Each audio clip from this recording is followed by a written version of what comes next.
11 കൊല്ലം മുത്തുനബി തങ്ങളെ ഒട്ടിച്ചേർന്നു നടന്ന കസുവ എന്ന ഒട്ടകം. മുത്തുനബി തങ്ങൾ പറഞ്ഞു, നല്ല ലക്ഷണമുള്ളതാണ്, ഒരിക്കലും അത് മൂട്ടുകാട്ടിയിട്ടില്ല.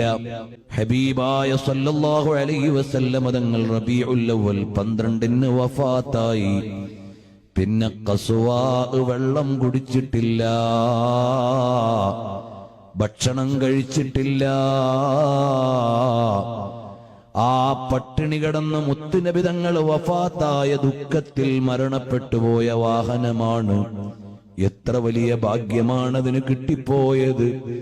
അതിന്റെ ഒരു കുളമ്പിന്റെ അടിയിലൊന്ന് ചേരാൻ കഴിഞ്ഞിരുന്നെങ്കിൽ നാളെ സ്വർഗത്തിലെത്തുമ്പോൾ ഒരു പരിഗണന കിട്ടിയേനെ. ഹബീബായ തങ്ങളെ ഇഷ്ടം വെച്ച് സ്വർഗത്തിലെത്തുന്ന ഉഹദ് പർവ്വതമുണ്ട്. തങ്ങൾക്ക് വേണ്ടി കരഞ്ഞിട്ട് മദീനത്തെ പള്ളിയിൽ നിന്ന് സ്വർഗത്തിലെത്തുന്ന ഈത്തപ്പന മരമുണ്ട്.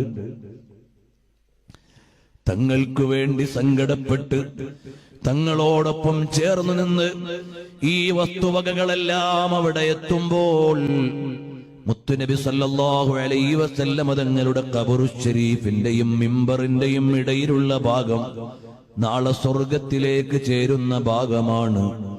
എത്ര വലിയ ഭാഗ്യമായി പോയി.